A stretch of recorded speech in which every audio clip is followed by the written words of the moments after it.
Hola Masters y amantes de la historia, finalmente estoy de regreso. Bueno, este video que van a ver a continuación debí haberlo sacado desde principios de este año 2023, por eso en el mismo les estoy deseando feliz año nuevo, a pesar de que ya estamos a mediados de febrero al momento que lo estoy subiendo aquí a YouTube. Pero la verdad, viví algunas situaciones muy fuertes que afectaron mi salud física y emocional, y por las cuales me tuve que alejar casi por completo de redes una temporada, en lo que llevaba a cabo mi recuperación. Afortunadamente ya estoy mucho mejor y finalmente puedo regresar a publicar videos y contenido a la página. Y espero, como lo menciono en este video, poder seguir haciéndolo de manera más frecuente por una larga temporada. Pero bueno, solo quería avisarles eso, así que basta de demoras. Disfruten este video que con tanto cariño he preparado para todos ustedes.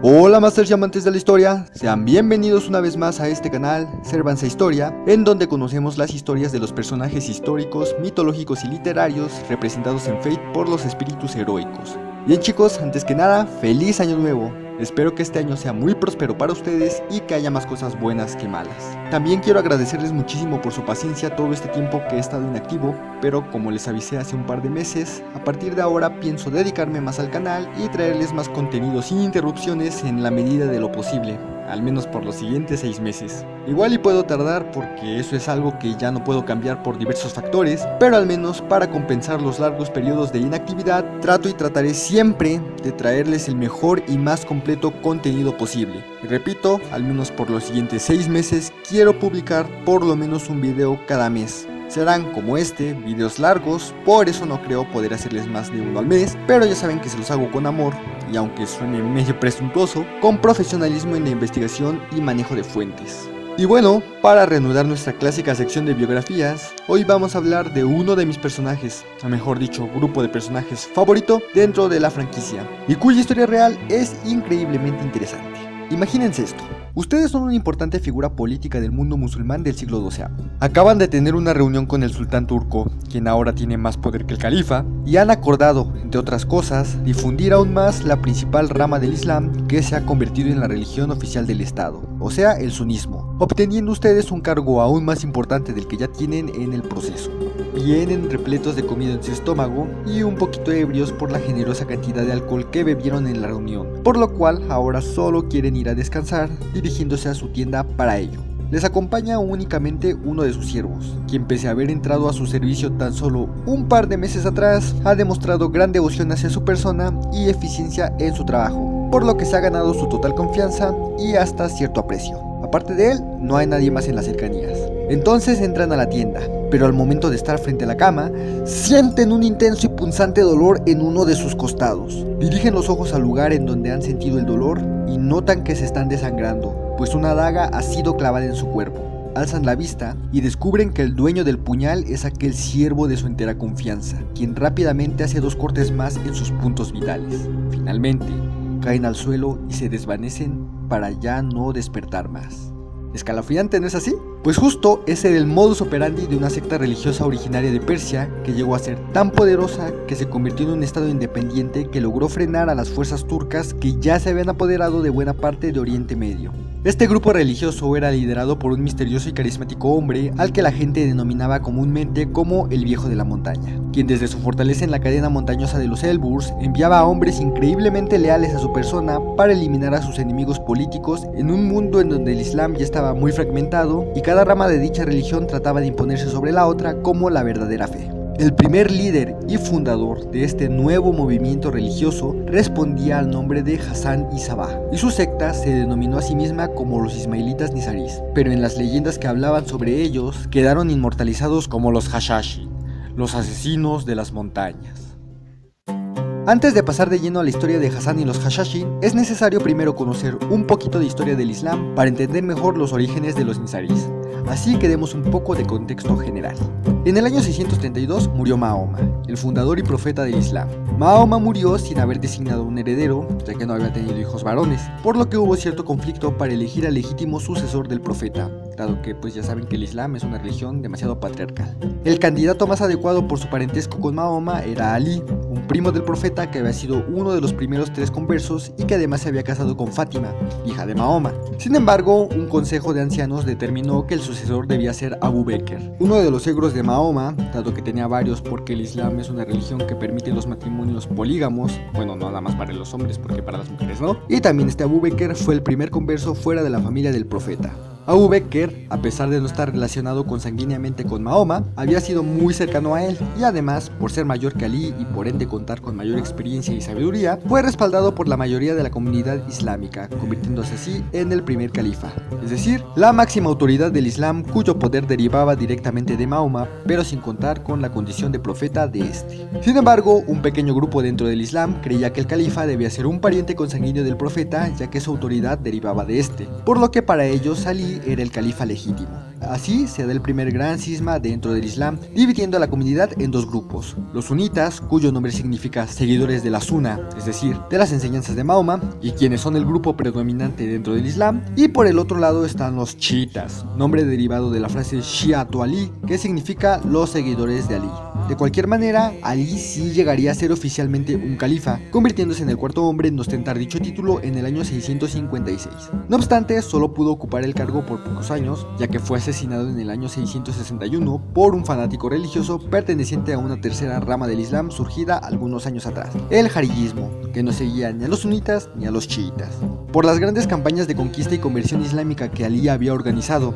además de por su rectitud para con la religión y su comunidad, él era visto como el musulmán ideal, justo, sabio y bondadoso, y por ende su muerte desató gran furia y fervor entre la comunidad chiita, quienes lo convirtieron en un mártir. A partir de entonces, los chiitas se separaron definitivamente de los sunitas, pues para ellos solo los descendientes de Ali eran los legítimos herederos de Mahoma. Por ello, su lista de líderes religiosos es distinta a la de los sunitas, que tomaron en cuenta otros aspectos diferentes a la consanguineidad para elegir a sus autoridades. Pero ahí no acaba la cosa, y de hecho se va a complicar más. Dentro del Islam, en un rango más bajo que el del califa, pero aún de suma importancia, existe una figura llamada imán, y no tiene tanto que ver con el magnetismo, sino que ese es el nombre de una autoridad islámica que sería algo así como un sacerdote de alto rango que organiza las grandes oraciones colectivas en las mezquitas y que es un líder de comunidad. Pero dentro de la rama chiita del Islam, la figura del imán tiene una connotación aún más profunda y compleja, pues es quien después del profeta tiene la responsabilidad y misión de guiar la conducta humana para garantizar su entrada al paraíso celestial, por lo cual esta figura tiene cierta carga especial. Y precisamente por el enorme peso de los imanes dentro de esta rama islámica, hubo nuevas disputas internas, esta vez en cuestión a cuántos y cuáles eran los imanes legítimos, pues Ismael, hijo del 6.º imán que seguía la línea sucesora de Ali, habría muerto o desaparecido por ahí del año 762, antes de la muerte de su padre. De cualquier manera, Ismael ya había elegido anteriormente a uno de sus hijos, llamado Mohammed, como su heredero, por lo que a la muerte de su abuelo, Mohammed debía haberse convertido en el 7.º imán, o incluso ese puesto le correspondería al mismísimo Ismael, pues como les dije hay versiones que dicen que no estaba muerto, sino que solo se había ocultado debido a que estaba siendo perseguido por ciertas ideas políticas. Sin embargo, nuevamente por elección de una buena parte de la comunidad chiita, quien fue designado como 7.º imán fue el hermano de Ismael, Musa al-Qasim. Esto causó gran disgusto entre los seguidores de Ismael y se separaron del resto de comunidad chiita,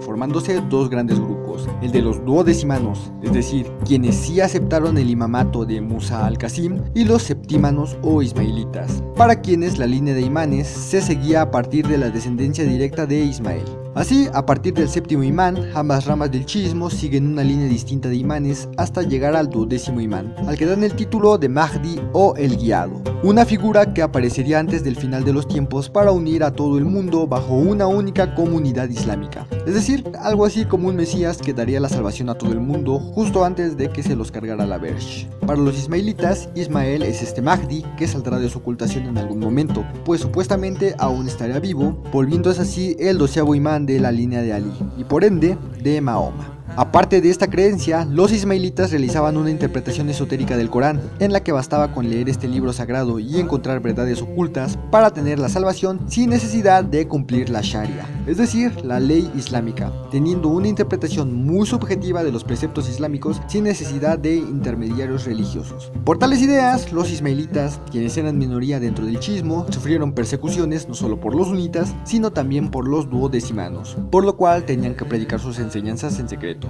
No fue sino hasta finales del siglo IX, gracias a las desigualdades sociales provocadas por la dinastía gobernante en la región arábiga, o sea los abásidas, que los ismaelitas comenzaron a tomar fuerza, particularmente la secta camartiana, porque sí, el mismo ismaelismo se había vuelto a dividir en distintas sectas. En fin, el éxito de los camartianos se debió a sus duras críticas hacia los abásidas y por sus ideas de una sociedad comunitaria y más justa en la que todos compartían sus bienes por el bien de la comunidad, lo que le valió muchos adeptos de los estratos más bajos de la jerarquía social. Ya para el siglo X, el ismaelismo estaba más difundido y era aceptado por una buena parte de la comunidad chiita. Esta fuerza dio como resultado que en el año 909, con ayuda de las tribus bereberes de la región y tras un movimiento revolucionario en que se defendieron de la expansión abásida, los ismaelitas conquistaran el norte de África, fundando su propio califato al que denominaron Fatimita, pues sus fundadores aseguraban ser descendientes directos de Fátima, que como ya dije, era la esposa de Ali e hija de Mahoma. En sus inicios, este califato, cuya capital se asentó en el Cairo, alcanzó gran prosperidad en muchos ámbitos: economía, arte, filosofía, política,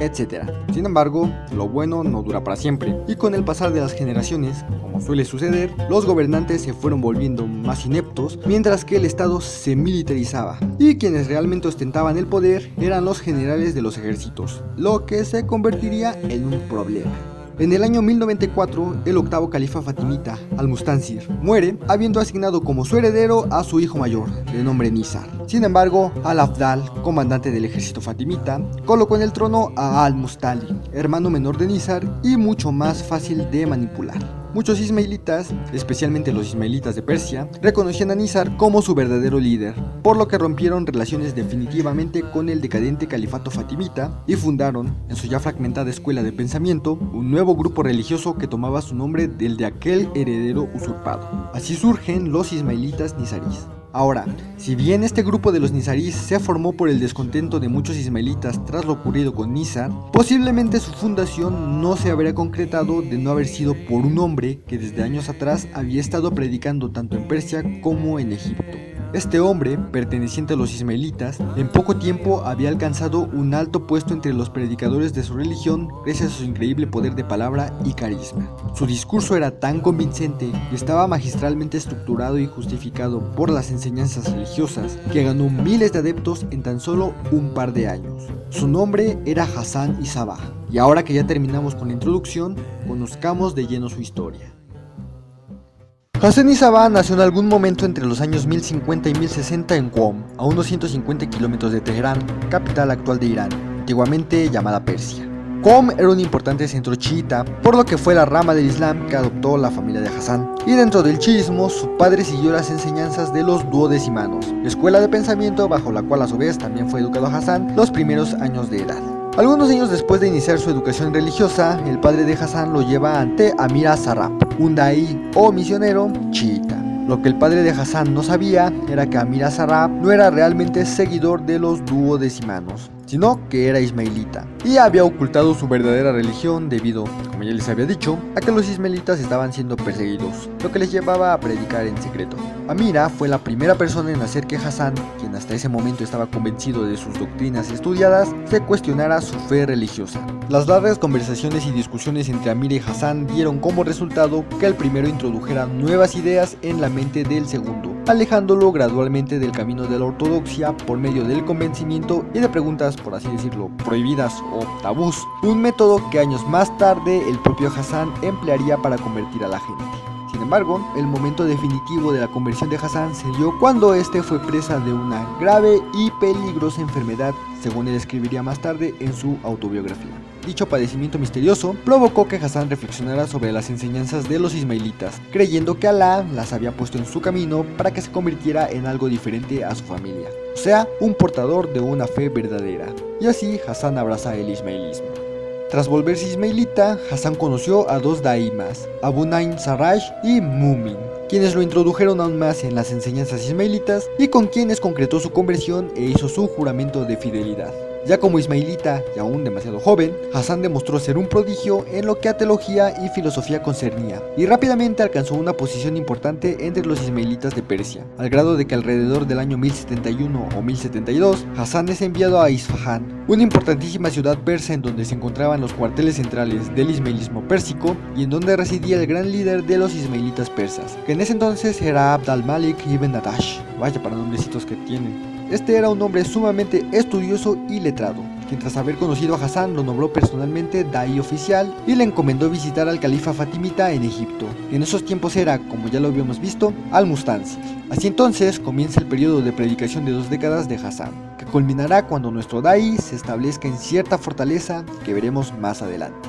Ahora bien, antes de partir hacia Egipto ocurre una de las historias más importantes de la juventud de Hassan. Según cuenta la leyenda, Hassan, para reforzar sus conocimientos antes de presentarse ante el califato fatimita, acude a una escuela en Nishapur, en el noroeste de Irán. Allí conocería a dos futuras grandes personalidades. Una de ellas sería el famoso poeta y matemático Omar Khayyam, mientras que el otro era un hombre llamado Abu Ali Hassan, pero que sería históricamente conocido como Nizam al-Mulk. Supuestamente estos tres personajes se habían vuelto grandes amigos, lo cual les llevó a realizar un juramento ritual en el que establecieron que el primero de los tres que alcanzara el éxito ayudaría con su poder a los otros dos para que también lo alcanzaran. Aunque es muy poco probable que este episodio realmente haya sucedido, especialmente porque Nizam al-Mulk era 20 años mayor que los otros dos jóvenes, lo que hace casi imposible que los tres hayan estudiado juntos o que se volvieran así de cercanos. Sin embargo, Nizam al-Mulk sí conoció a Hassan y Sabah e incluso se volvió una figura muy relacionada con la historia de este. Las condiciones en que el encuentro se dio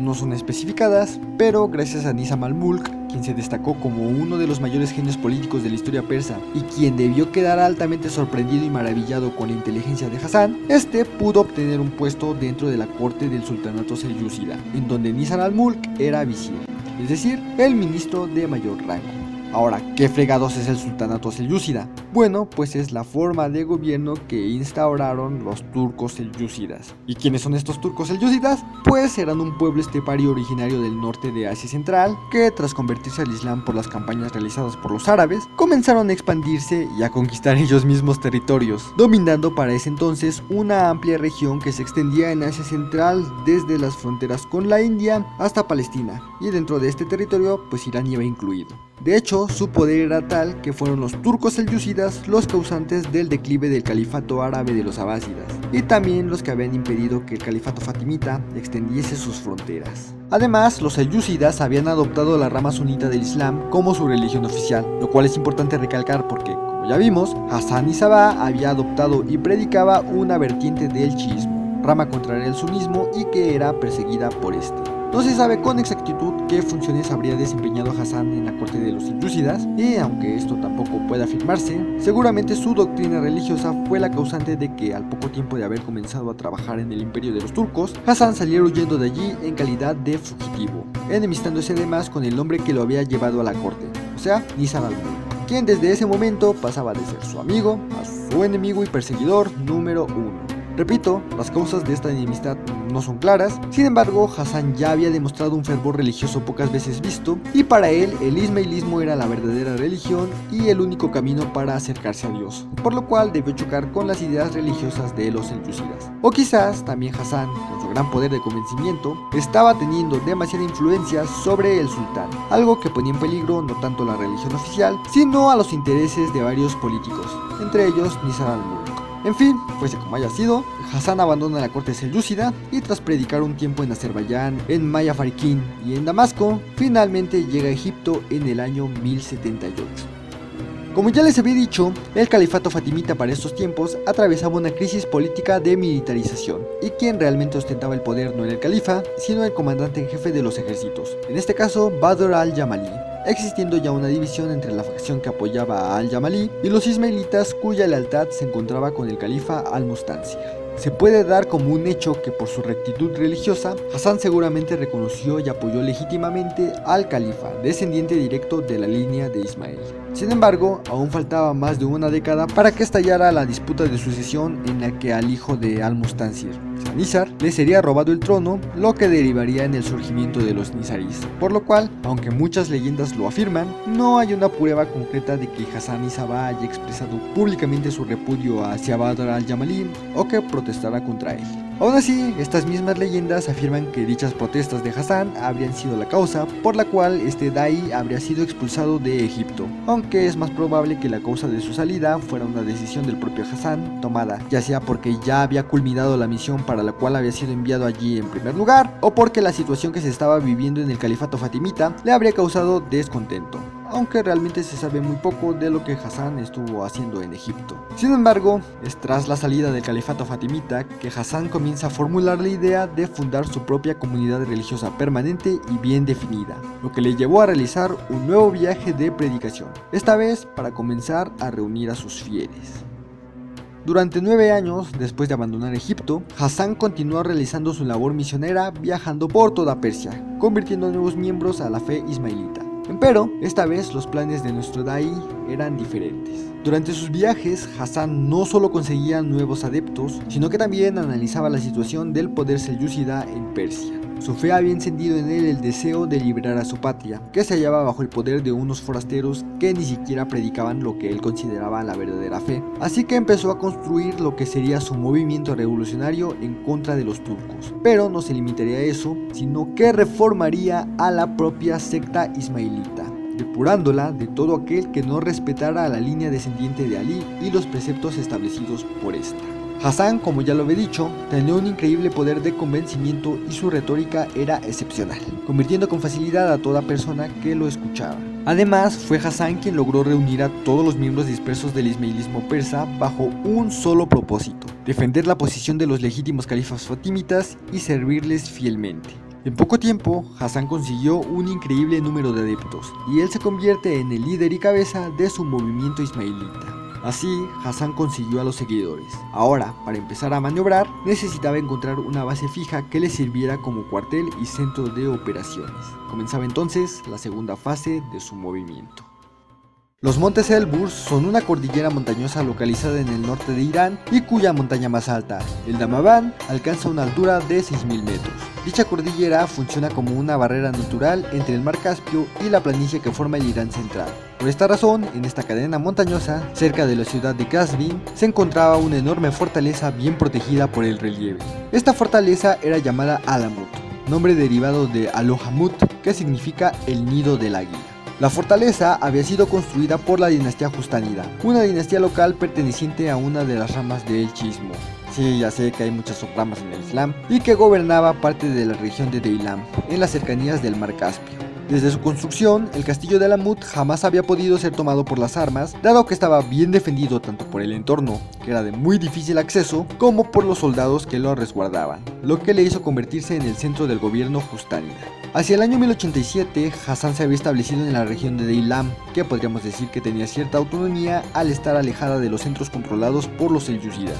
y nuestro Da'i había convertido prácticamente a toda la población local al ismailismo. Por ende, fue en este lugar en donde Hassan se enteró de la existencia del castillo de Alamut, y sin pensarlo dos veces, lo eligió como su centro de operaciones debido a sus ya citadas características. Sin embargo, obviamente supo que no podría tomar aquella fortaleza por la fuerza, así que utilizó un método que demostró ser mucho más efectivo, una combinación de inteligencia, astucia y carisma.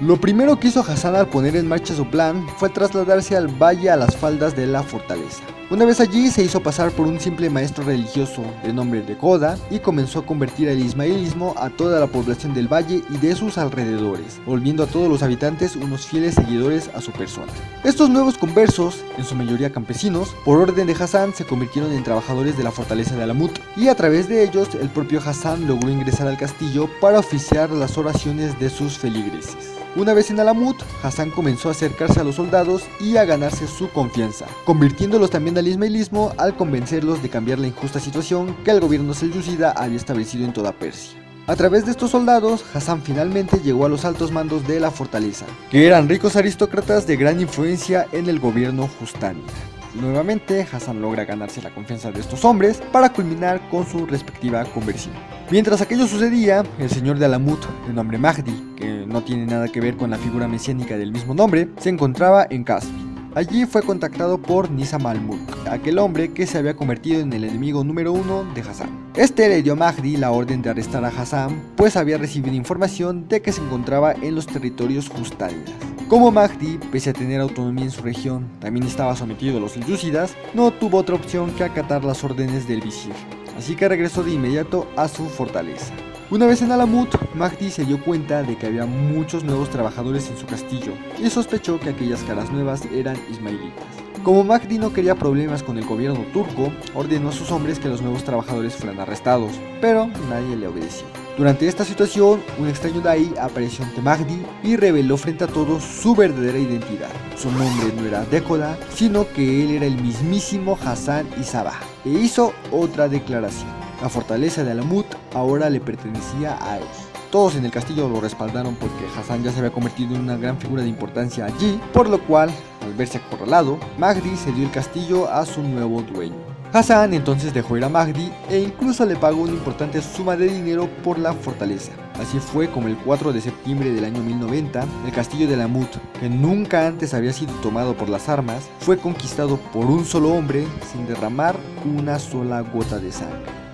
Tras la toma de Alamut, Hasan comenzó a organizar de mejor forma su movimiento y a llevar a la práctica lo que hasta el momento había estado formulado solo como ideas. Primero que nada, una vez ocurrido el asunto del despojo de Nizar como el nuevo califa fatimita y de su rompimiento con este califato, Hasan bautiza oficialmente a su movimiento como Ismaelitas Nizaríes. Luego, organiza su comunidad jerárquicamente dependiendo de su grado de iniciación. A la cabeza de los Ismaelitas Nizaríes estaba el imán, que en el chiismo, como ya les dije, era la segunda figura religiosa de mayor importancia, después del profeta y quitando a Alá obviamente. Los ismaelitas nizaríes consideraban que Ismael era el imán en ese momento, a pesar de estar oculto, y por ello pues había dejado a un representante que en este caso era el califa fatimita, que repito, para ellos era el burlado Nizar. Así, el eje del movimiento giraba en torno a estos dos personajes y todas las acciones tomadas por la organización se justificaban con ser en pro del imán y de su representante vivo. Inmediatamente debajo del imán estaba la figura del daí, que a su vez se dividía en tres clases. En primer lugar, el jefe daí, siendo el primero en ocupar este puesto el fundador de los nizaríes, es decir, Hasan. Luego estaban el superior daí y el daí ordinario. Estos tres grados eran los hombres que habían terminado por completo su formación dentro de la doctrina y se dedicaban a la predicación e iniciación de los demás y a organizar los rituales religiosos. Por debajo de los daí se encontraban los Rafik, palabra que significa camarada, y eran aquellos hombres que ya habían completado la formación básica de la doctrina y que se encontraban realizando los estudios más complejos. Y ya los últimos dentro de esta jerarquía eran los no iniciados, aquella gente del pueblo común que se había interesado en la doctrina al escuchar las enseñanzas de los daí, pero que apenas estaban empezando su formación o que ni siquiera la habían comenzado de manera formal, nada más eran meros seguidores. Este grupo se dividía en dos grados, los lasik o partidarios, quienes apoyaban al movimiento, y los fidaí, que quiere decir los fieles o autosacrificados. Este último grupo había hecho un juramento de fidelidad al imán y son quienes cobrarían mucha importancia dentro de la religión ismaelita nizarí al ser el grupo más numeroso y el que ejecutaría las órdenes de Hasan al momento de deshacerse de todos sus rivales. Por su parte, la fortaleza de Alamut fue ampliada y el poder de Hasan no se centró únicamente en el interior de la fortaleza, sino que se extendió por los alrededores luego de que el líder de los nizaríes proveyó los valles circundantes con sistemas de irrigación y de cultivo, convirtiendo el territorio en una región autosustentable, es decir, que producía sus propios recursos. También Hasan reemplazó en sus territorios el árabe por el persa como el idioma religioso oficial, un hecho sin precedentes dado a que el Corán se leía y se enseñaba en la lengua en que había sido concebido, o sea, pues el árabe. El cambio en el idioma, aunque a nosotros como personas modernas occidentales nos puede parecer algo de menor importancia, sí tuvo mucho peso, pues acercó a mucha más gente del pueblo común a la doctrina religiosa que Hasan profesaba, sintiéndose más identificados y cercanos a estas enseñanzas, lo que aumentó su ya de por sí gran comunidad. Esto, combinado con el sentimiento antiselyúcida que todos los nizaríes compartían, consolidó finalmente al movimiento. y Alamut llegó a ser un verdadero estado independiente gobernado por el ingenioso Hasan, y que además contaba con otras bases a lo largo de todo Irán, pues los nizaríes, fuese por medio de la persuasión o de la fuerza, se fueron apoderando de nuevas fortalezas que, como en el caso de Alamut, se convirtieron en pequeñas ciudades fortificadas, e incluso llegaron a lugares fuera de las fronteras persas, como es el caso de la rama de los nizaricillos que vamos a ver más adelante. Pero bueno, de esta manera, los nizaríes consolidaron, como había sido concebido, una fuerte comunidad religiosa dedicada de por vida al estudio, práctica y difusión de su doctrina. Sus estudios no solo consistían en la revisión de sus preceptos teológicos a gran profundidad, sino que todo su plan de estudios, por decirlo de algún modo, incluía cosas como lectura, gramática, caligrafía, matemáticas, prosa, poesía, retórica, jurisprudencia, leyes, augurios, magia, alquimias, arte, comercio, oficios de todo tipo, filosofía y narrativa. El propio Hasan se convirtió en un hombre sumamente riguroso,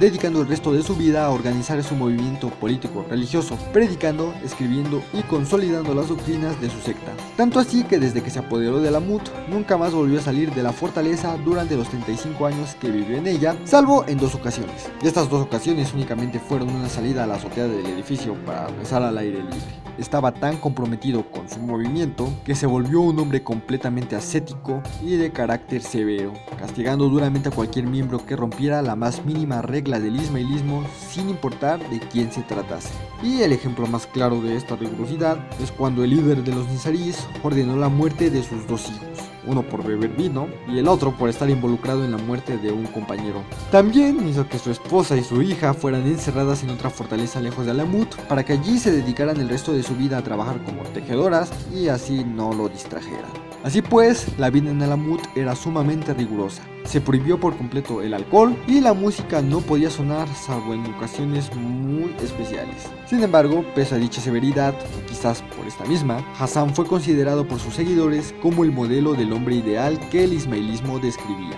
Un persa de origen, árabe de religión, altamente culto, justo y recto, destinado a la eternidad. Fue precisamente este conjunto de características de Hassan-i-Sabbah lo que le permitió reunir a miles de seguidores extremadamente fieles a él, que cumplirían sin cuestionar cualquier orden que Hasan les diese, a pesar de que muchas de estas órdenes podían implicar el sacrificio de la propia vida. Pero los Fidai eran hombres de fe ciega, que creían absolutamente en las palabras de su líder, quien les decía que el Islam había caído en una serie de errores que desviaban a la gente del camino correcto para llegar a Dios. Hasan, por medio de dilemas y complejos argumentos filosóficos, derribaba con facilidad todos los postulados y filosofías sunitas, no solo de la gente común, sino también de letrados aristócratas, y aseguraba que el ismailismo nizarí era la doctrina única y verdadera, y que era deber de los nizaríes preparar el camino para la llegada de su imán, o sea, Ismael. Por ello, al realizar correctamente las acciones necesarias para cumplir ese objetivo, los fieles alcanzarían el paraíso,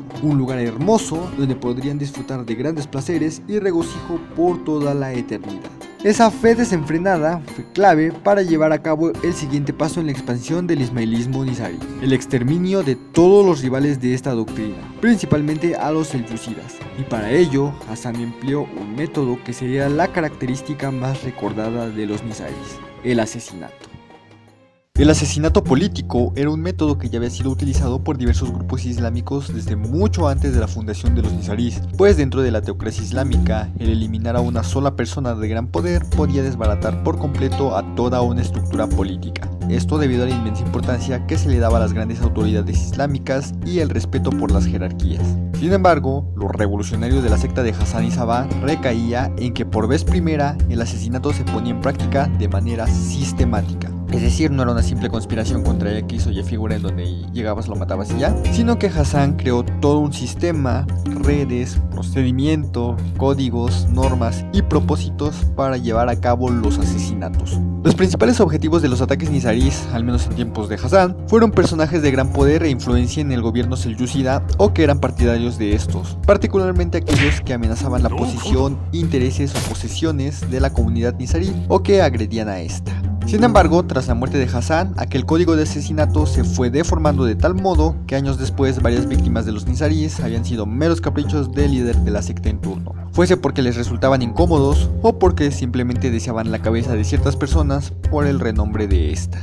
Ahora bien, el modo de actuar de los nizaríes consistía en lo siguiente. Una vez que Hassan elegía a su víctima, enviaba a una persona o grupos pequeños de no más de 3 individuos a relacionarse con el entorno de su víctima. Estas personas, siempre pertenecientes al grupo de los Fidai, utilizaban disfraces y entraban en contacto con el objetivo, estudiando su rutina cotidiana por varios días para saber en qué momento podían acercarse de mejor manera a la víctima, o incluso se ponían al servicio de la misma hasta ganarse su confianza. El ataque se perpetraba cuando la víctima se quedaba completamente sola y estaba lejos de su fortaleza, generalmente cuando rezaba en solitario en la mezquita. Y el método más empleado para acabar con su vida era por medio de una daga haciendo cortes en los puntos vitales, aunque también era común la asfixia. Finalmente, los Fidai, si lograban escapar con vida, regresaban a Alamut, pero si por el contrario eran atrapados, ellos mismos acababan con su vida en caso de que sus captores no lo hicieran. Pero jamás revelaban nada de la secta, más allá de asegurar que aquello se hacía por defender a la verdadera religión y por obediencia al imán Ismael, y que sus acciones los llevarían de vuelta al paraíso. La red de asesinos de Hassan resultó altamente efectiva, y así el líder de los Nizarís consolidó una herramienta política increíblemente útil, pues no solo consistía en el asesinato, sino que usaba dichos asesinatos para sembrar miedo en su población y, por medio de dicho temor, controlarla a su antojo. Hassan Isaba fue así entonces uno de los precursores del terrorismo. Por favor, YouTube, no me castigas por la palabra, así es la historia. Ahora, en cuanto a la persona que inauguró la lista de víctimas de los Nizarís, fue aquella que en ese momento era el mayor enemigo de la comunidad y particularmente de su fundador. Esta persona, como lo he estado repitiendo constantemente, era Nizam al-Mulk, el visir de los selyúcidas. Poniendo en práctica por vez primera aquel método que había desarrollado, Hassan Isaba envió a uno de sus Fidai a encontrarse con el visir. Así, este Fidai, disfrazado de sufí, que es una especie de místico islámico, atacó a Nizam al-Mulk cuando este se dirigía a su harem, logrando acabar con su vida. La muerte de este visir, que era la figura más importante y con mayor peso dentro del gobierno selyúcida después del sultán, fue la piedra angular para el derrocamiento de los selyúcidas. A Nizam al-Mulk le siguieron las muertes de otras figuras de peso del gobierno turco, tanto autoridades políticas como religiosas o de gran importancia económica, y en menos de 100 años de iniciados los ataques de los Nizarís, los cuales se juntaron con las cruzadas de los reinos cristianos, la dinastía selyúcida sucumbió. Así, Hassan Isaba había logrado derrotar con apenas unos cuantos hombres al que había sido el estado más poderoso de su época sin necesidad de enfrentarse directamente con él. No obstante, el fundador de los Nizarís no vivió para atestiguar esta caída. Tras 35 años de habitar en Alamut, dedicado por completo al estudio y difusión de su doctrina y organizando cada asesinato sistemático que salía de la fortaleza, Hassan Isaba cayó enfermo. Según cuentan los pocos textos contemporáneos que hablan de los Nizarís, tras sentir que su hora final se acercaba, Hassan, quien ya no tenía hijos porque como les había dicho los había matado, mandó llamar a uno de sus más fieles y confiables daí superiores, llamado Busur Umid, y lo designó como su sucesor. Y también hizo otros nombramientos de importancia para aquellos hombres de rango superior que habían estado apoyando y difundiendo el movimiento con gran devoción. Así, tras dejar todo bien arreglado, el fundador y primer líder de los Nizarís, el señor de Alamut, falleció un 12 de junio de 1124, siendo sepultado en las cercanías de su fortaleza.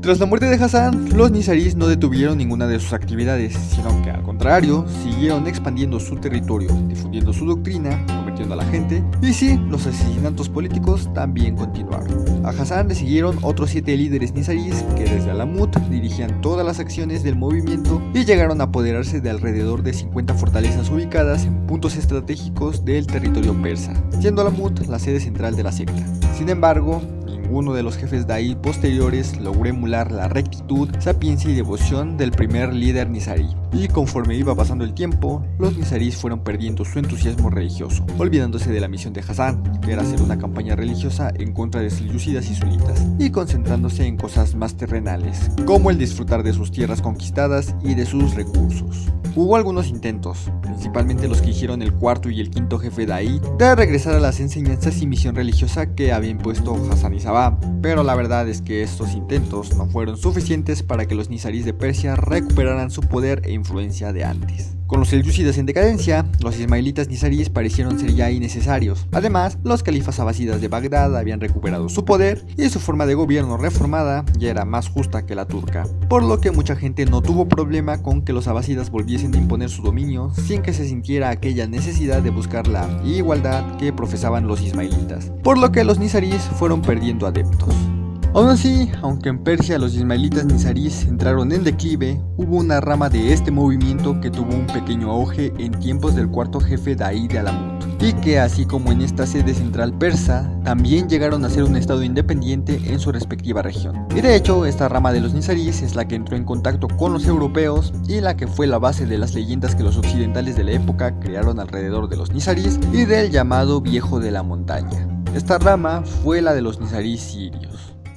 Los nizaríes sirios surgieron en tiempos de Hassan-i-Sabah y fueron seguidores de este, quienes habían encomendado la misma misión que a sus seguidores persas: conquistar fortalezas de difícil acceso en su país y desde allí minar el poder político y religioso de los selyúcidas y de los sunitas en general. El castillo más importante de los nizaríes sirios fue el de Al-Yaf, o el Castillo de la Cueva, una fortaleza situada entre dos barrancos en las montañas de Al-Ansariyah en el noroeste de Siria, y sus primeros líderes fueron Dahi enviados desde Alamut por el mismísimo Hassan-i-Sabah. No obstante, tras la muerte del fundador nizarí, los líderes de Alamut fueron alejándose de la rama siria poco a poco, lo que causó que los nizaríes sirios eligieran a sus líderes sin depender de la sede central de Persia, pero siempre siguiendo las enseñanzas difundidas por Hassan. Y el líder más emblemático de los nizaríes sirios, quien prácticamente fue como un nuevo Hassan-i-Sabah, fue un hombre llamado Rashid al-Din Sinan. Rashid al-Din fue un hombre persa que pertenecía a una rica y próspera familia. A pesar de nacer unos 8 años después de la muerte de Hassan-i-Sabah, Rashid había quedado maravillado con las enseñanzas del líder ismaelita desde muy pequeño, y por ello viajó a Alamut, en donde recibió la educación nizarí completa. Tal como había ocurrido con Hassan, Rashid al-Din demostró ser un genio teológico, excelente pensador y muy devoto, alcanzando el rango de Dahi superior en pocos años. Al concluir sus estudios, fue enviado a Siria por el cuarto jefe Dahi de Alamut, Hassan II, pero no para ser el líder en el castillo, sino para ayudar con la predicación y perpetuar las enseñanzas del fundador nizarí, que era algo en lo que Hassan II estaba muy empeñado tras la decepción que había resultado ser su antecesor inmediato. No obstante, el gran poder de convencimiento de Rashid al-Din, su carisma, sus conocimientos y su semblante, muy parecido al de Hassan-i-Sabah, le convirtieron en el líder de los nizaríes sirios por elección de estos. Rashid al-Din entonces comenzó sus operaciones, tanto religiosas como políticas, y no tardó en empezar a enviar fidaís para deshacerse de importantes figuras del gobierno selyúcida. Ahora bien, paralelamente a las actividades de asesinato de los nizaríes sirios, por aquellos tiempos estaban ocurriendo en el suroeste de Asia las cruzadas, las cuales fueron campañas militares de corte aparentemente religioso, aunque también tenían fuertes implicaciones políticas y económicas, impulsadas por la Iglesia Católica y por los reinos cristianos de Occidente, que tenían como objetivo recuperar la cristiandad de la región oriental, en donde estaban ubicados lugares tan emblemáticos para la religión cristiana como lo era Jerusalén, y que llevaba desde el siglo VII bajo dominio islámico. Por esta razón, la presencia de occidentales, específicamente de los llamados caballeros templarios, en el área de Medio Oriente fue bastante grande en esos años. Fueron estos occidentales quienes comenzaron a escuchar historias sobre peligrosos hombres que no eran templarios, pero que aún así estaban eliminando a figuras importantes de la política y religión islámica. A estos hombres, los demás musulmanes les llamaban Hashishiyya, un término árabe que tenía un significado peyorativo de marginado social, pero que los templarios y otros occidentales interpretaron como Hashashin, esto es, los bebedores de hachís, y a partir de entonces, así se refirieron a ellos. El hachís es una pasta hecha a base de la planta cannabis que, al ser consumida, ya sea fumándose o mezclándose con una bebida, causa diversos efectos alucinógenos y soporíferos. Según las posteriores leyendas creadas principalmente por los europeos, cuando el líder de los nizaríes mandaba a sus hombres a cometer un asesinato, los hacía consumir hachís mezclado con alcohol para así manipular más fácilmente al fidaí y suprimir cualquier posible miedo o duda que pudiese tener y que le impidiera ejecutar su ataque. No obstante, con lo estricto que era Hassan, como ya vimos, es prácticamente imposible que él hiciera uso de drogas o alcohol, o que lo permitiera entre sus hombres. Vamos, el hombre mató a uno de sus hijos por consumir alcohol, y esta misma severidad aplica para Rashid al-Din Sinan. Aunque, también hay que mencionarlo, sí está bien documentado el uso de hachís entre varios grupos de Medio Oriente para producir éxtasis y envalentonar a las personas. Así que quizás algunos nizaríes, por su propia cuenta y sin que Hassan se enterara, consumieron la droga en un momento de duda. Y ya pues alguien los vio y empezó a difundir el rumor. Y por ello, a partir de estos casos aislados, se creó toda la leyenda sobre los Hashashi. Aún así, para los europeos, los nizaríes eran una secta peligrosa de hombres que bajo efecto de las drogas cometían asesinatos siguiendo ciegamente las órdenes de su líder, un enigmático hombre al que llamaron el Viejo de la Montaña, nombre que provenía del título Sheikh al-Jahal, que más que viejo quiere decir realmente Señor de la Montaña, a manera de título nobiliario. Pero, guiados por los rumores, el temor de los occidentales hacia los hombres de este Viejo de la Montaña se incrementó cuando finalmente los Hashashin llevaron a cabo dos grandes ataques en contra de gobernantes cristianos. El primero contra Raimundo II de Trípoli y el segundo en contra de Conrado de Montferrat, además de que comenzaron a cobrar tributo a los ocupantes cristianos de las tierras orientales, como al emperador germánico y al rey de Hungría. No obstante, los nizaríes fueron más una ayuda para los caballeros cristianos que un problema, pues realmente los ataques de los Hashashin en Siria se siguieron centrando principalmente en los líderes musulmanes sunitas, que era la religión a la que ellos estaban combatiendo, y esto causaba una desestabilización del gobierno islámico que era aprovechada por los cruzados, lo que a su vez facilitaba la expansión del poder de los nizaríes sirios, así que había beneficio mutuo. E incluso en los ataques contra los gobernantes cristianos que mencioné, parece que fueron realizados por encargo de otros cristianos, que aprovechando los lazos que habían establecido con los ismaelitas, contrataron sus servicios para deshacerse de sus rivales. De hecho, existe una fuerte leyenda que dice que el asesinato de Conrado de Montferrat, por ejemplo, fue un encargo del mismísimo rey de Inglaterra de aquellos tiempos, Ricardo Corazón de León. Y también se sabe que hubo fuertes nexos entre los nizaríes y el rey Luis IX de Francia. Además, los nizaríes no prestaron mucha atención a los europeos que estaban llegando a Siria, ya que en esos momentos del siglo XII, Rashid al-Din y sus asesinos sirios estaban enfocados en deshacerse de un enemigo más peligroso para ellos que los occidentales. Y hablo del sultán Salah al-Din Yusuf ibn Ayyub, mejor conocido como Saladino, quien ya dominaba Egipto y Siria y estaba imponiendo la fe sunita en sus territorios bajo la política de la yihad, es decir, la guerra santa, destruyendo a todo aquel que se le opusiese. Rashid al-Din ya había orquestado varios atentados en contra de Saladino, pero ninguno había resultado exitoso, y ahora el sultán estaba tras él y los nizaríes. Sin embargo, por razones que no han quedado del todo claras, Saladino abandonó su campaña contra los Hashashin, llegando a un acuerdo con ellos en 1176, en el que establecieron no atacarse más el uno al otro. En fin, como pueden ver, bajo la dirección de Rashid al-Din Sinan, los nizaríes sirios se fortalecieron. No obstante, dicho fortalecimiento no fue suficiente para que los ismaelitas en general recuperasen todo su antiguo poder y gloria, y la secta continuó decayendo sin poder reponerse jamás. Pronto, enemigos más poderosos y aguerridos que sus antiguos rivales aparecieron. Por un lado, los mamelucos, que eran esclavos guerreros principalmente de origen turco y eslavo, se habían levantado en contra de los abásidas y habían establecido su propia dinastía en Egipto, atacando los bastiones nizaríes occidentales, mientras que por oriente llegaba la mayor amenaza a la que no solo los nizaríes, sino toda Asia y la Europa oriental se habían enfrentado jamás: los mongoles.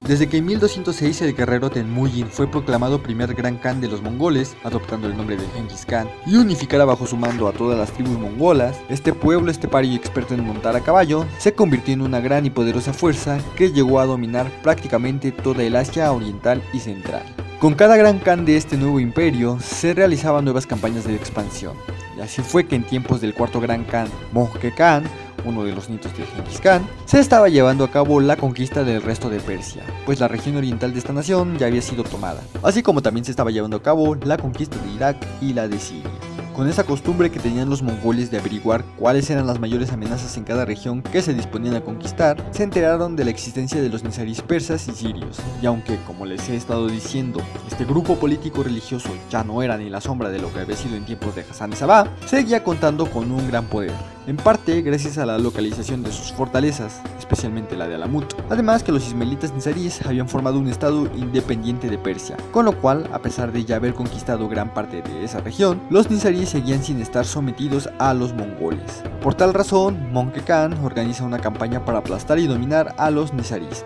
y a la cabeza de esta misión coloca a su hermano, Hulegu, quien había resultado un excelente estratega militar. Así, en la primavera de 1253, el enorme ejército de Hulegu sale de la capital del imperio mongol, o sea, de Karakorum, y tras un lento avance, finalmente entra en Persia en el año nuevo de 1256, dirigiéndose directamente hacia la fortaleza de Alamut. Viendo que le sería totalmente imposible enfrentarse a aquel ejército, el jefe Da'i de ese entonces, Qurshah, intentó negociar con Hulegu, pero la negociación no llegó a ningún lado, pues el líder mongol exigía una rendición total y la completa sumisión hacia el Gran Khan. Y aunque Qurshah trató de hacer tiempo esperando a que el invierno en aquellas montañas le jugara a su favor, Hulegu no tuvo tanta paciencia y en la primavera de aquel año comenzó a atacar a Alamut, bombardeando la fortaleza y asediándola. La resistencia de Alamut no duró mucho y Qurshah finalmente se rindió. De esta manera, los mongoles ingresaron en Alamut y la destruyeron por completo,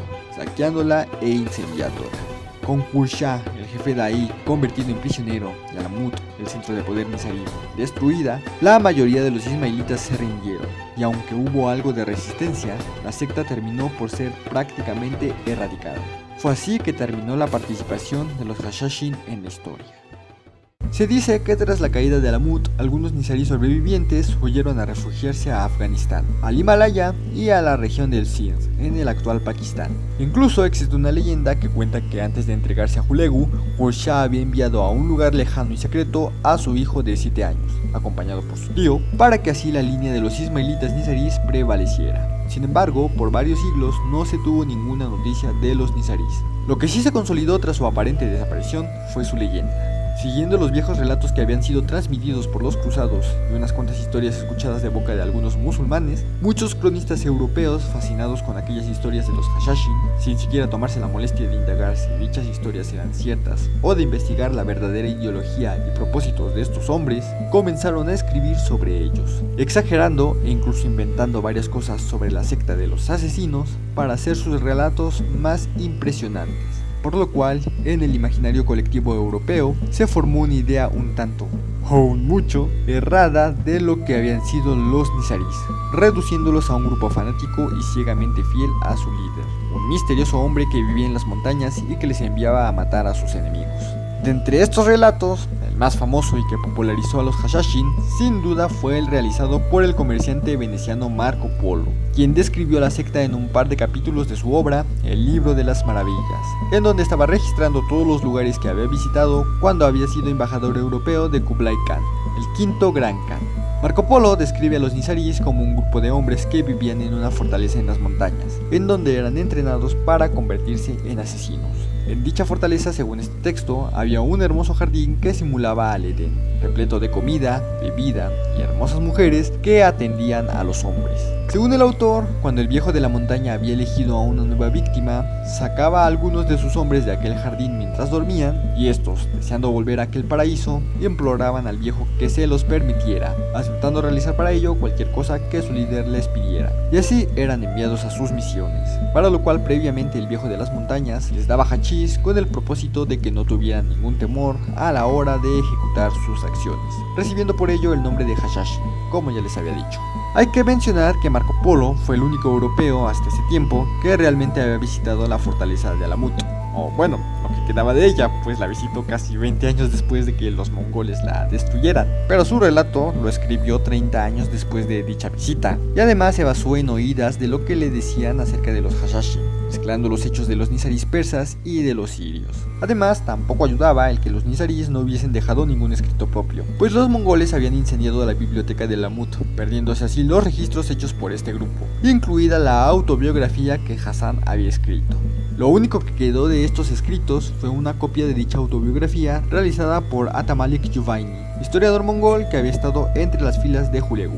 y la biografía de Hassan Isaba escrita por Rashid al-Din. Pero como estos escritos fueron desconocidos en el mundo europeo, la imagen de los Hashashin descrita por Marco Polo y por los cronistas europeos fue la que prevaleció en el mundo occidental por muchísimo tiempo. Tanto así que el nombre Hashashin se convirtió en la raíz de la palabra asesino, término que hasta entonces no había existido. Fue hasta 1697 cuando la Bibliothèque Orientale, una enciclopedia en 4 volúmenes que recopilaba todos los conocimientos occidentales que había en la época sobre la historia, religión y literatura islámica, cuando finalmente, usando fuentes musulmanas, se hizo un acercamiento más objetivo e histórico hacia los ismailitas, describiéndolos como una secta disidente del Islam que se guiaban por la autoridad del desaparecido imán Ismael. Esta enciclopedia fue la base para trabajos posteriores que indagaron en la verdadera historia de los Hashashi.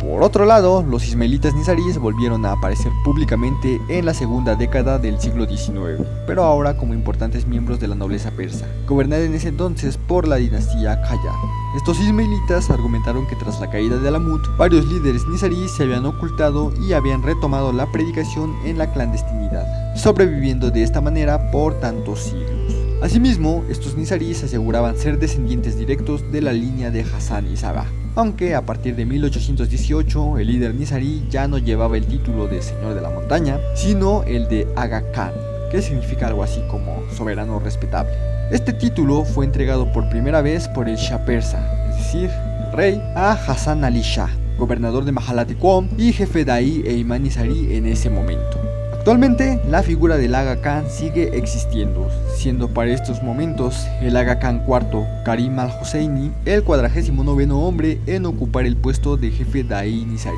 Aunque parece ser que todo el asunto del asesinato político que siglos atrás practicaron los nizaríes ha quedado atrás, al menos públicamente, pues el Aga Khan IV tiene varias organizaciones filantrópicas. Sin embargo, la leyenda de los Hashashin y de su fundador, Hassan y Sabah, el viejo de la montaña, permanece y permanecerá por siempre como uno de los grupos más impresionantes y enigmáticos de la historia persa.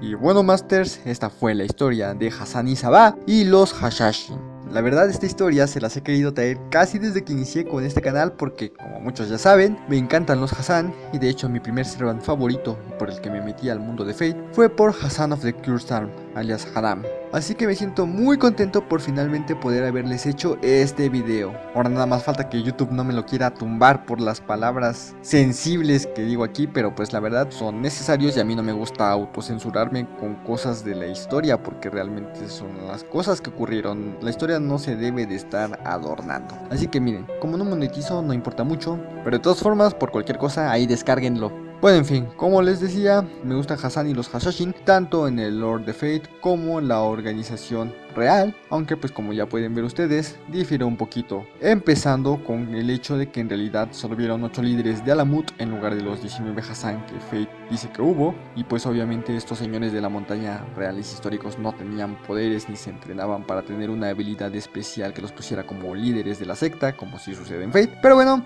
eso no importa. Incluso fuera de Fate, los Hashashin siempre han llamado la atención y su leyenda ha servido para la creación de mucho material de entretenimiento como películas, videojuegos o libros, siendo el más destacado de estos últimos el libro Alamut del escritor esloveno Vladimir Bartol, y de donde se extrae aquella famosa frase de "nada es verdad, todo está permitido", que se ha vuelto un muy icónico lema de los Hashashin en la ficción, a pesar de que no hay registro histórico de que Hassan y Sabah o los nizaríes hayan enunciado tal frase. Pero en fin, si llegaron hasta acá, espero que el video les haya gustado. De nuevo les ofrezco una disculpa por la demora, pero al menos como les dije al principio, en los siguientes meses andaré más activo aquí y en la página de Facebook. Y bueno, en Instagram, aunque ya saben que esa plataforma no cuenta mucho porque es un repollo resumido de lo que pongo en Facebook. Pero igual, todos los enlaces de mis redes están en la descripción. Pero bueno, Masters, por ahora hemos llegado al final, así que yo me despido.